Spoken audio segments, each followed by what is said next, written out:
When I was younger, I believed silence meant safety. If the house was quiet, if nobody raised their voice, if the air stayed calm, I told myself that meant we were okay. I learned to measure love by the absence of noise, no argument, no confrontation, no slammed doors. I didn't call it fear back then. I called it maturity. I I carried that belief into adulthood like it was good manners. I was the person who didn't make a big deal. I was the one who could let things go. People praised that. They said I was easy to be with. They said I didn't create drama. And I took those compliments like proof that I had figured something out. My first serious relationship was built on that same quiet. We didn't fight much. And I wore that like a medal. Mm. When friends complained about their partners, I would think, at least we don't do that. At least we're peaceful. At least we're stable. But the quiet wasn't intimacy, it was a truce. Evenings would pass with the television talking for us. We'd sit near each other, sometimes touching, sometimes not. If something bothered me, I would feel it rise in my chest, and then I would swallow it. Not because anyone told me to, because I believed speaking would start a fire I wouldn't know how to put out. Silence felt like prevention. Silence felt like control. I told myself love meant not rocking the boat. Love meant being reasonable. Love meant understanding what the other person must be going through and not adding to it. If I needed reassurance, I'd talk myself out of it. If I wanted more affection, I'd remind myself not to be needy. If I felt lonely, I'd call it gratitude for having someone at all. And slowly, without noticing, I began editing myself into someone smaller. I learned how to keep my face neutral, how to laugh at things that stung, how to change the subject before it turned serious. I became fluent in "it's fine" and "don't worry about it" and "it's not a big deal." I thought I was protecting love. What I was really doing was protecting silence. Back then, I mistook quiet endurance for devotion. I thought if I could tolerate discomfort without complaint, that meant I was loyal. I didn't realize that loyalty without honesty isn't love, it's just staying. There is a particular loneliness that lives inside quiet relationships. It's not the loneliness of being single where you can name it plainly. It's the loneliness of being paired up while feeling emotionally alone. It's the ache of having someone nearby but not feeling met. I didn't recognize it at first because nothing looked wrong. We paid the bills. We showed up to family events. We took pictures that looked normal. From the outside, it appeared steady. And because it appeared steady, I didn't question it. Instead, I adapted. I learned how to predict moods so I wouldn't accidentally start a conversation at the wrong time. I learned how to read pauses, sighs, the angle of someone's shoulders when they walked in. I became a watcher, a manager of atmosphere. I told myself this was empathy. I didn't see how much of it was fear. When I felt hurt, I tucked it away. When I felt disappointed, I diluted it into something polite. I stopped saying, "That made me sad," and replaced it with, "It's okay." I stopped saying, "I need you," and replaced it with, "Do whatever you want." I stopped saying, "Can we talk?" and replaced it with quiet acceptance. But unspoken feelings don't disappear. They settle. They stack up. They turn into distance you can't quite explain. I remember one night in particular, something small happened. Small enough that I could dismiss it, big enough that it landed. I opened my mouth to speak, and then I closed it. I chose silence out of habit. The other person didn't notice, or maybe they did, and the silence was convenient for both of us. In that moment, I realized I had become easy to overlook, even while sitting right there. Silence can be comfortable because it demands nothing. No accountability, no vulnerability, no repair. It just allows the day to continue. And if you've spent your life believing that love is proven by how little you ask for, silence feels like success, but it also becomes a kind of emotional starvation. You stop expecting to be understood. You stop expecting someone to reach for you. You stop expecting your inner life to matter. And when you stop expecting those things, you begin living as if you don't deserve them. That's what silence did to me. It didn't break me in one dramatic moment. It wore me down gently, the way water smooths a stone, until I couldn't remember the original shape. The pattern didn't end when that relationship ended. I carried it forward because patterns don't leave on their own. They follow you like a shadow until you turn around and face them. And in the next relationship, I told myself I was older and wiser. I told myself I knew how to keep things steady. I kept the peace. I avoided hard conversations. I stayed agreeable. And once again, people called me easy to love. Once again, I mistook that for safety. But the cost was always the same. I didn't feel known. I noticed how often I rehearsed conversations in my head, conversations where I finally explained myself, finally asked for what I needed, finally said what I had been holding. Then I'd decide it wasn't worth it. I'd tell myself it'll just create tension. I'd tell myself it's not that serious. I'd tell myself I can handle it. I became someone who could handle everything, which sounds admirable until you realize it also means you're someone who receives nothing. One day, someone asked me directly, "What do you want?" It was a simple question, even a kind question. And I froze. I didn't know how to answer without checking whether my answer would be acceptable. That's when I understood something painful. I had practiced neglecting myself so long that my own desires felt unfamiliar. Silence had trained me to believe my needs were negotiable, optional, and ultimately inconvenient. And that is the quiet lie that keeps so many people stuck. Not the lie that love is loud, the lie that love should cost you your voice. I started to see how silence wasn't just the absence of conflict. It was the absence of repair, the absence of clarification, the absence of being witnessed. It was a relationship that looked stable because nothing was ever addressed, but stability without truth is just stillness. It's not closeness. The more I paid attention, the more I realized silence was doing something active. It was shaping the boundaries of the relationship. It was setting the emotional ceiling. It was deciding how deep we were allowed to go. And it was deciding that my deeper feelings belonged to me alone. At some point, I stopped calling it peace. I began calling it distance. I used to think the problem was that I needed thicker skin, that if I were stronger, I wouldn't notice what went missing, but that's not strength.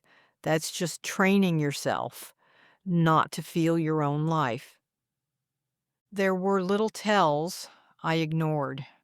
The way I'd look forward to errands because at least the cashier would ask how my day was. The way I'd linger in the doorway, hoping someone would notice my hesitation and say, "Come here, talk to me."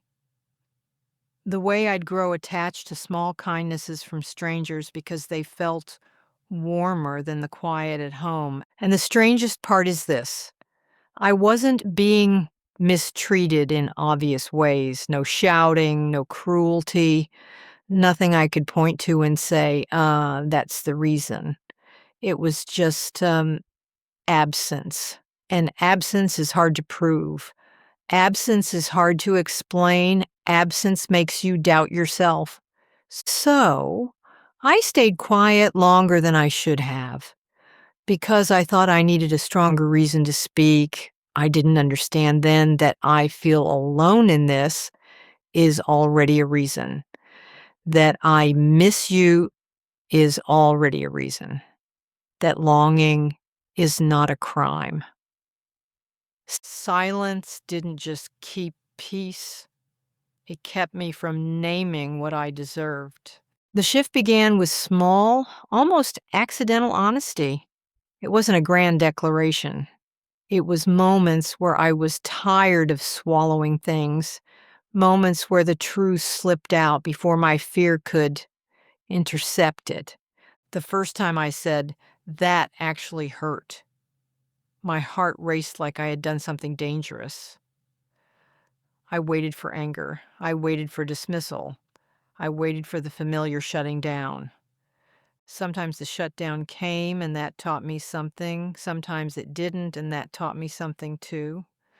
What surprised me most was how often honesty didn't create chaos. It created clarity. Silence had kept everything vague, vague expectations, vague resentment, vague disappointment, vague longing. When I finally put words on my experience, it became visible. And once something is visible, you can either meet it or you can refuse it. But at least you're not pretending it isn't there. I began to understand that real safety is not the absence of tension. Real safety is the presence of trust. Trust that you can speak and still belong. Trust that your feelings won't be punished. Trust that truth won't be used against you later. I also began to understand something else. Silence had never been love. Silence was a strategy, a coping skill, a way to avoid abandonment by becoming smaller, a way to avoid rejection by asking for less, a way to avoid conflict by preemptively surrendering. It made sense in a way. Many of us learn this early. We learn that being good means being quiet. We learn that being loved means being easy.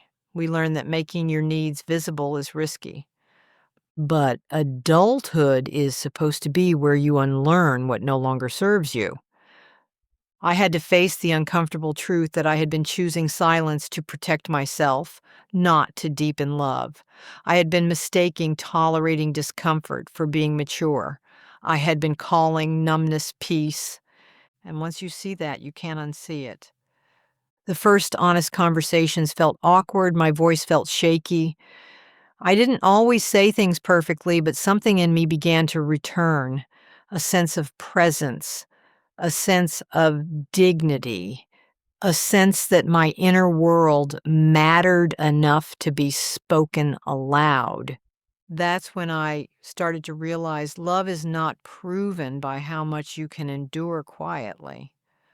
Love is proven by how much truth it can hold. One of the strangest things about finding your voice later in life is realizing how many relationships depended on you staying quiet. Some people loved you most when you asked for nothing. Some people felt safest when you were endlessly understanding. And when you begin speaking, the relationship has to reveal what it truly is. That revelation can be painful, but it is also clean. I started noticing how different it felt when someone stayed present during a hard conversation. Not perfect, not always smooth, but present. There's a particular relief in being listened to without being corrected, minimized, or hurried. Even disagreement can feel respectful if it comes with care.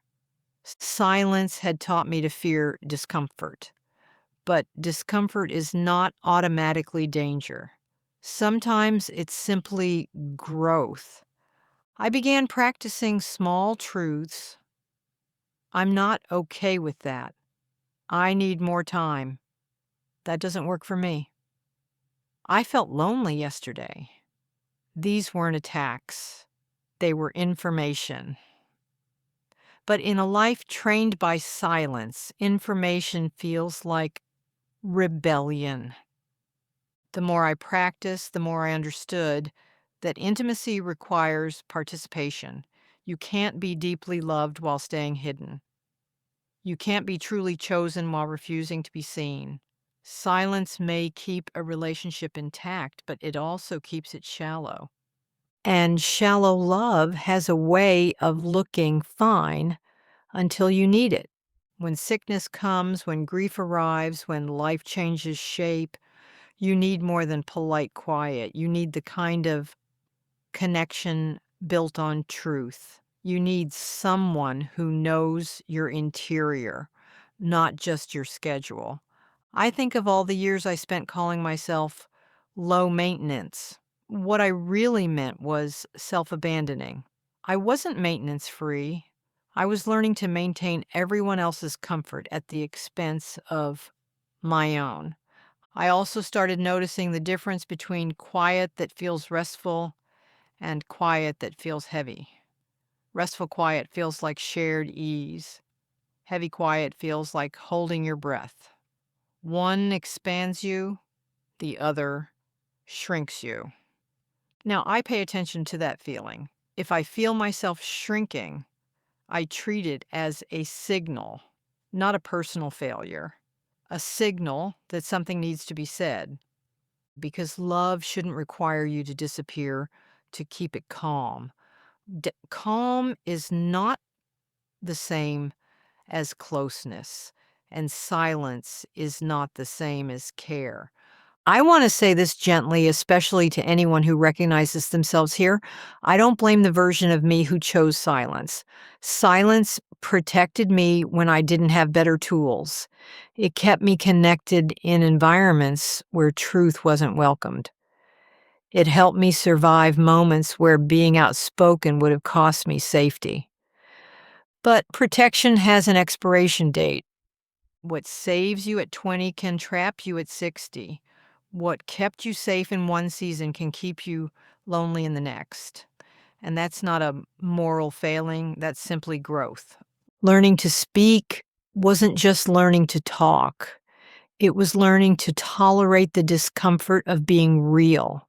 It was learning to risk being misunderstood.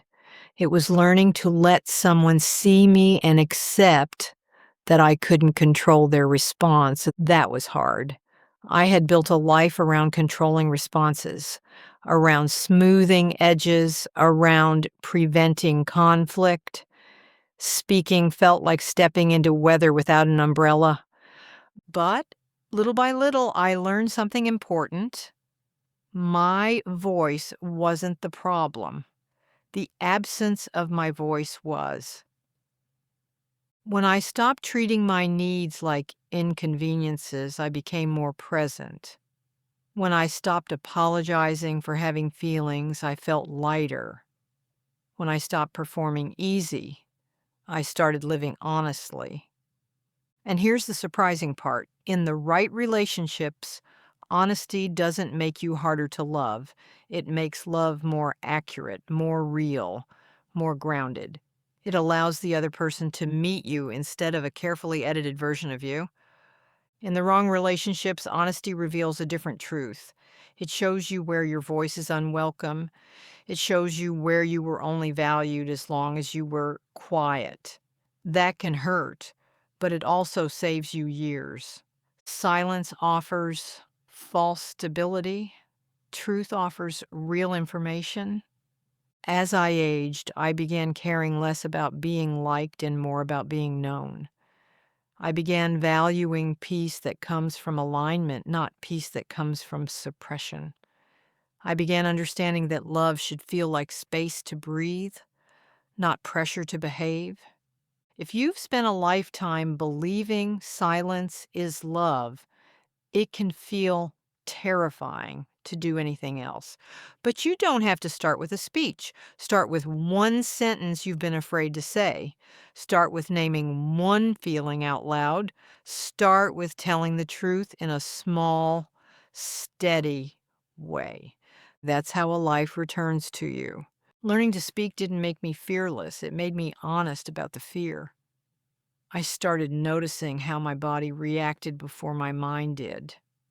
A tight throat, a nervous laugh, a sudden urge to change the subject. Those were old alarms ringing from years of practice. So I gave myself a simple rule. If my voice starts to disappear, I slow down. I don't speed up to get it over with. I don't turn it into a joke. I don't wait for the perfect moment. I say one true sentence. Sometimes that sentence was small. I'm feeling off today. Sometimes it was harder. I'm carrying something I don't want to keep carrying alone. And yes, sometimes it landed awkwardly, but awkward truth is still healthier than polished silence. What changed most is that I stopped treating my needs like negotiations I had to win. I began treating them like weather reports, honest information, not a threat, not a demand, just reality. And the more I practiced, the more I realized something that surprised me. People who care don't need you to be silent to stay close. They might not always know what to do, but they will try. The ones who don't try were never loving my truth, only my quiet. Real love, in my experience, doesn't require you to shrink. It doesn't require you to manage everything alone. It doesn't reward you for disappearing. It invites you to be present. That invitation is what I missed for so long. I used to think love was proven by endurance, by how much you could tolerate without complaint, by how many times you could let something go. But love is not a test of suffering, it's a practice of connection. Connection requires truth, not brutal truth, not constant analysis, but honest presence. The ability to say, this is what I felt, and be met with curiosity instead of defensiveness. The ability to say, I need something and be taken seriously. The ability to say, I'm afraid and not be mocked or ignored. Silence doesn't create those moments, silence avoids them. And avoidance has consequences. It can preserve a relationship, but it can also preserve loneliness. It can keep a marriage intact while intimacy fades. It can keep a family functioning while emotions go unnamed for decades. It can keep you busy while you quietly feel unseen. I've met people in their 70s who have never had a real conversation with the person they live with. They share a home, but not a heart. They call it normal. They call it just how things are. But when they speak privately, you can hear the loss beneath the acceptance. Oh, I don't want that anymore. I've learned to ask myself a simple question. Do I feel free to be myself here? Not perfect, not always cheerful, not always easy, but myself. If the answer is no, I pay attention because love that requires performance is not love that nourishes. Silence can keep the outside calm, but it can also keep the inside starving. The older I get, the more I believe that being loved quietly isn't the same as being loved fully. Full love includes your thoughts, your fears, your preferences, your limits, your dreams. Full love includes the parts of you that take up space, and you are allowed to take up space. Today, I no longer confuse silence with love. I still value quiet, but I value the right kind of quiet. Quiet that feels like rest, quiet that feels like shared ease, quiet that comes after honesty, not instead of it. I've learned to notice the difference in my body. If I feel myself holding my breath, that's not peace. If I feel myself shrinking, that's not harmony. If I feel myself rehearsing sentences I'll never say, that's not closeness. That's the old pattern trying to return. And when I notice it, I do something different. I speak sooner, not explosively, not dramatically, but clearly. I say what I mean while it's still clean. I don't wait until silence has turned my feelings into resentment. I don't wait until I'm numb. I don't wait until I'm ready to leave. I try to treat truth like care because it is. I also give myself permission to be imperfect in the speaking. I used to think I had to present my feelings like a courtroom argument. Well organized, defensible, polite. Now I allow myself to simply be human. I'm not sure why, but I feel tender about this. I need reassurance today. I want more closeness. Those sentences are not weaknesses, they are invitations. And here's what I've found: the right people respond to invitations. They don't punish you for having needs. They don't turn your honesty into ammunition. They don't shame you for being alive on the inside. The wrong people may resist. They may call you too much. They may prefer the old version of you, the quiet one, the convenient one. That can sting, but it also clarifies. It shows you what the relationship was built on. I wish I could go back and tell my younger self this. Love isn't supposed to feel like holding your breath. Love isn't supposed to make you smaller. Love isn't supposed to require silence to stay intact. Silence once helped me survive, but truth helped me live. If you've spent your life thinking silence is love, I hope you hear this. You are allowed to speak. You are allowed to ask. You are allowed to be known. And you are allowed to choose relationships where your voice is welcomed. That's what love sounds like to me now. Learning to speak didn't make me fearless. It made me honest about the fear. I started noticing how my body reacted before my mind did. A tight throat, a nervous laugh, a sudden urge to change the subject. Those were old alarms ringing from years of practice. So I gave myself a simple rule. If my voice starts to disappear, I slow down. I don't speed up to get it over with. I don't turn it into a joke. I don't wait for the perfect moment. I say one true sentence. Sometimes that sentence was small. I'm feeling off today. Sometimes it was harder. I'm carrying something I don't want to keep carrying alone. And yes, sometimes it landed awkwardly, but awkward truth is still healthier than polished silence. What changed most is that I stopped treating my needs like negotiations I had to win. I began treating them like weather reports, honest information, not a threat, not a demand, just reality. And the more I practiced, the more I realized something that surprised me. People who care don't need you to be silent to stay close. They might not always know what to do, but they will try. The ones who don't try were never loving my truth, only my quiet.